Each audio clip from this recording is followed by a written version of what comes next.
Assalamualaikum warahmatullahi wabarakatuh. Saya Muhammad Aiman bin Suri, nombor matrik 33 DPE 20F2014, dan pensyarah saya Dr. Mazlina binti Maisa. Saya akan menerangkan tajuk saya, iaitu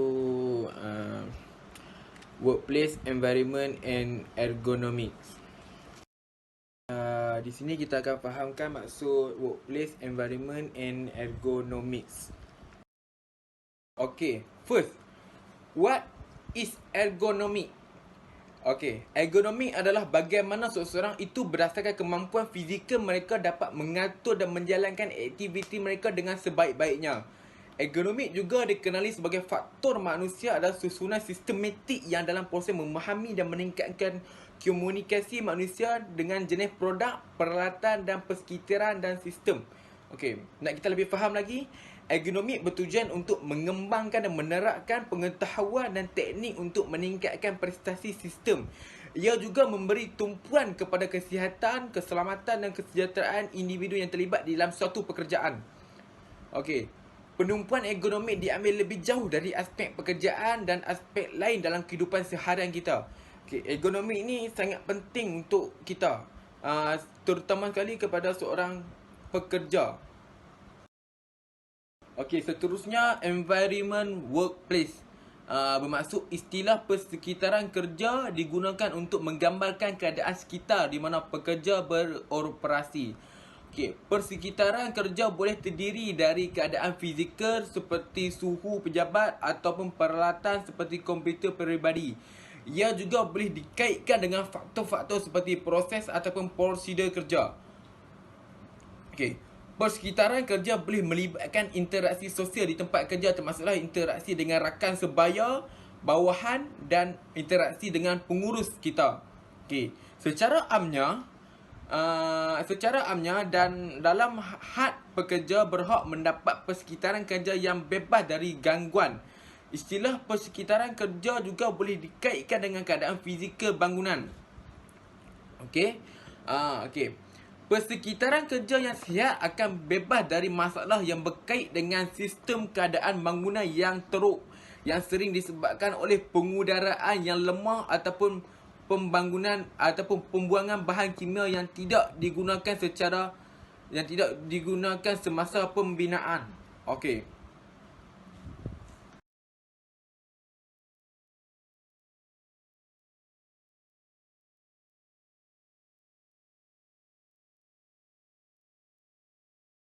Okey, seterusnya saya nak bincangkan pasal good ergonomic yang saya telah letakkan 3 gambar. Contoh. Okey.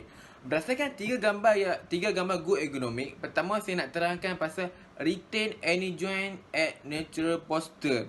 Okey. Bermaksud postur yang neutral adalah postur di mana badan seimbang semasa duduk ataupun berdiri. Berdasarkan ketiga gambar yang dipilih ini, kedudukan semasa duduk di atas kursi adalah postur yang betul kerana kedudukan kerusinya kita dapat lihat adalah selesa, keadaan sandarannya juga bagus untuk tulang belakang dan kedudukan komputer ribanya adalah sejajar dengan penglihatan dari mata.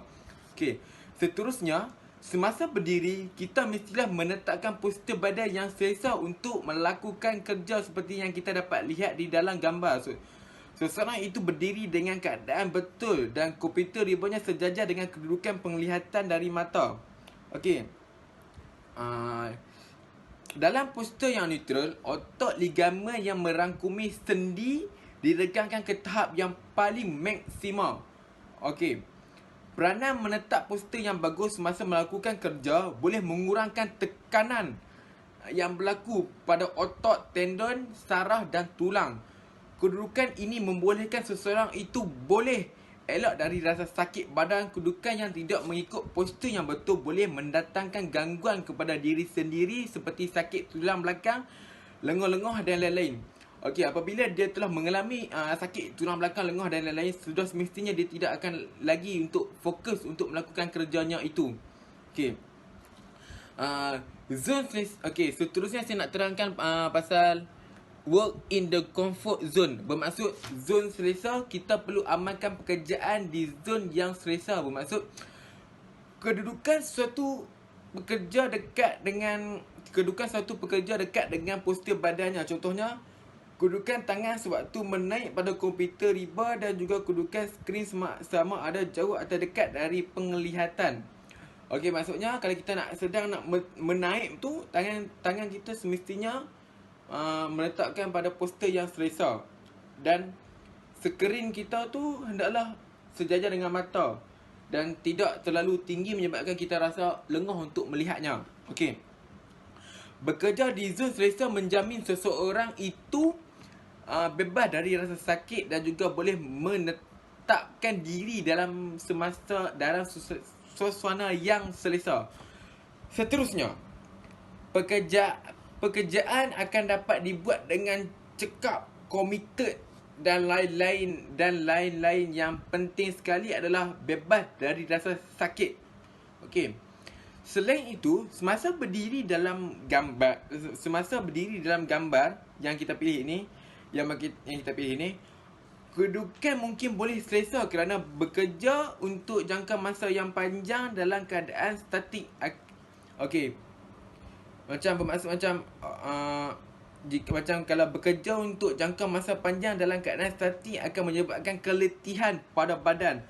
Okey, kalau kita buat kerja statik dalam waktu berdiri adalah amat bagus kerana mudah untuk melakukan postur gantian yang dapat membantu mengelakkan kesan kumulatif beban statik. Postur gantian akan meningkatkan peredaran darah dan mengembalikan tenaga kerana regangan yang telah kita lakukan semasa berdiri itu. Jika kita buat kerja statik dalam keadaan berdiri, sudah semestilah kita mudah untuk melakukan pergerakan seperti ini ke adalah amat bagus untuk mengembalikan tenaga kepada kita. Okey, seterusnya untuk bad ergonomic. Okey. Untuk bad ergonomic, saya akan terangkan perkara yang sama juga, iaitu retain any joint at neutral posture dan work in the comfort zone. Saya nak negatifkan saja kedudukannya. Okey. Berdasarkan gambar yang telah dipilih, kita perlulah amalkan postur yang neutral semasa melakukan sesuatu pekerjaan kerana kedudukan yang tidak betul boleh mendatangkan sakit terhadap diri sendiri seperti sakit tulang belakang, sakit otot, tendon dan saraf. Jika kita mengalami semua itu, mungkin pekerjaan kita akan terganggu. Seterusnya, kita tidak akan dapat meneruskan sesuatu pekerjaan itu. Kedudukan komputer riba mestilah sejajar dengan mata untuk mengelakkan seseorang itu terjurus kepada postur kedudukan yang tidak betul. Okey. Seseorang individu yang bertanggungjawab haruslah memainkan peranan penting untuk meletakkan postur badan yang betul bagi mengelakkan tekanan terhadap tulang ataupun ototnya. Seterusnya, seseorang itu haruslah menetapkan kedudukan kursinya dengan betul dan kedudukan sandarannya dengan betul supaya dapat menjamin daripada sakit. Untuk menjamin daripada sakit dan untuk elakkan dari mengamalkan kedudukan yang tak betul seperti di dalam gambar bad ergonomic ini, kerana boleh menghilangkan fokus terhadap suatu pekerjaan dalam suatu pekerjaan. Okey, jika kita mengamalkan kedudukan yang tidak betul ataupun macam buat pekerjaan tu semasa baring ke dan kedudukan skrin itu terlalu tinggi ataupun kursinya tidak betul apabila sandar, ia boleh mendatangkan gangguan jika kita tak amalkan kedudukan yang betul ini. Selepas saya menerangkan good ergonomic dan bad ergonomic, saya nak berbalik semula kepada environment workplace. Okay, first saya nak terangkan pasal indoor air quality and respiratory. Okay, first kita ada good air quality. Kedua, not invited gas or particles. Ketiga, some ways to improve indoor air quality. Dan keempat, good air quality provide benefit. Okey, bermaksud Okey, indoor air quality adalah kualiti udara dalam dan sekitar bangunan, terutama yang berkaitan dengan kesihatan dan keselesaan penghuni bangunan. Contohnya, kualiti udara dalaman yang baik tidak mempunyai gas atau zarah yang tak diingini di dalamnya. Okey. Seterusnya, kualiti udara dalaman yang lemah akan mencetuskan keadaan kesihatan seperti alergi kulit, masalah pernafasan dan lain-lain. Okey, so kat sini terdapat beberapa cara untuk meningkatkan kualiti udara dalaman. Okey. Okey, pastikan keadaan pejabat bilik darjah sentiasa dalam keadaan bersih untuk menjamin kita punya indoor air quality. Kalau macam kita tak jaga kebersihan, mestilah indoor air quality kita berada dalam tahap yang lemah. Okey. Menggunakan pembersih udara supaya dapat membantu memerangkap habuk di udara. Kualiti udara dalaman yang baik memberikan kesegaran dan pernafasan kesihatan yang baik kepada seseorang itu, terutama kali kepada seseorang pekerja. Okey, ini adalah amat penting untuk mereka kerana dia mempengaruhi fokus seseorang pekerja itu. Seterusnya, environment seterusnya adalah lighting and sightness. Okey, first kita ada improving work performance, guarantee comfort, cause hazard if exposed to light for too long. Good lighting provide benefit. Okey, dekat sini bermaksud pencahayaan yang baik dapat membantu prestasi tahap pekerjaan seseorang dan keselesaannya. Sekiranya pekerja terkena cahaya terlalu lama, ia boleh menyebabkan bahaya seperti silau, sakit kepala dan tekanan. Okey. Pekerja boleh mengalami silau yang teruk jika ia terdedah kepada cahaya terlalu lama. Jadi, cahaya yang betul dapat membantu pekerja menjadi lebih produktif dan boleh bersemangat untuk melakukan kerja dan boleh elak daripada melakukan kesalahan dalam sesuatu pekerjaan. Okey, kalau ada untuk elakkan daripada melakukan kesalahan ni, pekerja mestilah fokus. Okey, jika dapat macam cahaya tu mengganggu dia akan merasakan tidak fokus. Okey, bagi seorang individu itu. Okey, pencahayaan yang baik mempengaruhi fokus terhadap kerja. Jika pekerja mendapat pencahayaan yang baik, dia akan lebih fokus dan tidak mudah untuk mengalami tekanan semasa bekerja. Okey, ini adalah penerangan untuk lightness and sightness. Slide seterusnya adalah saya telah pilih gambar di mana seorang pekerja itu melakukan pekerjaan. Okey, good lighting effect focus on work. Okey, maksudnya lighting ni macam mempengaruhi fokus untuk melakukan kerja.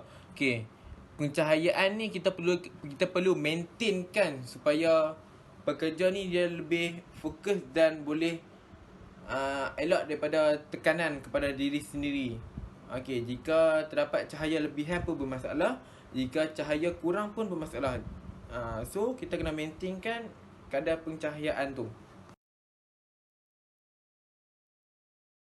Okey, untuk slide yang terakhir saya nak terangkan pasal environment juga, iaitu temperature and humidity. Okey, saya ada 3 main point. First, saya ada uncomfortable. Kedua, saya ada employees need to get comfortable. Yang ketiga adalah employers need to explain to employees. Okey, temperature, suhu. Bermaksud macam suhu tinggi dan ditambah pula dengan kelembapan yang tinggi menjadikan kita rasa mudah untuk berpeluh kerana tidak stabil, dan kita akan berasa tidak selesa untuk melakukan suatu pekerjaan. Okey, kita dapat kenal pasti bahawa Akta OSHA mempunyai kewajipan untuk melindungi pekerja dari bahaya yang serius semasa di tempat kerja. Termasuklah bahaya yang berkaitan dengan tajuk yang kita hendak bincangkan ini, iaitu temperature, suhu. Okey. Pekerja pula perlu membuat aduan jika terdapat persoalan dengan persekitaran di tempat kerja mereka. Okey, contohnya macam mereka terdapat macam kalau mereka terasa tak selesa untuk melakukan bekerja dengan suhu yang tinggi, mereka boleh membuat aduan kepada majikan ataupun penyelia. Okey. Panduan ini membantu majikan dan penyelia tempat kerja bagi menyiapkan dan melaksanakan satu garis panduan tentang suhu. Okey. Panduan ini menerangkan cara untuk kendalikan setiap pekerja dalam suasana yang luar biasa, iaitu prosedur bekerja di dalam suatu suhu yang tidak normal. Bermaksud jika suatu pekerjaan itu melibatkan bekerja di suhu yang tak normal, majikan perlulah menyediakan alat-alat kelengkapan yang sepatutnya kepada pekerja. Okey, bekerja di suhu yang selesa amatlah penting kerana ianya mempengaruhi emosi seseorang. Okey, kalau kita dapat kenal pasti, kalau contoh, kalau kita belajar di suatu tempat tu, kalau tempat tu suhu tinggi dan kita akan rasa peluh, sudah pastilah kita macam tak rasa selesa untuk melakukan kerja itu. So temperature and humidity ni amat penting untuk kita kerana dia mempengaruhi emosi dan tekanan. Okey, ini adalah last penerangan saya. Okey, terima kasih. Minta maaf jika terdapat kekurangan dari pihak saya. Okey, terima kasih doktor.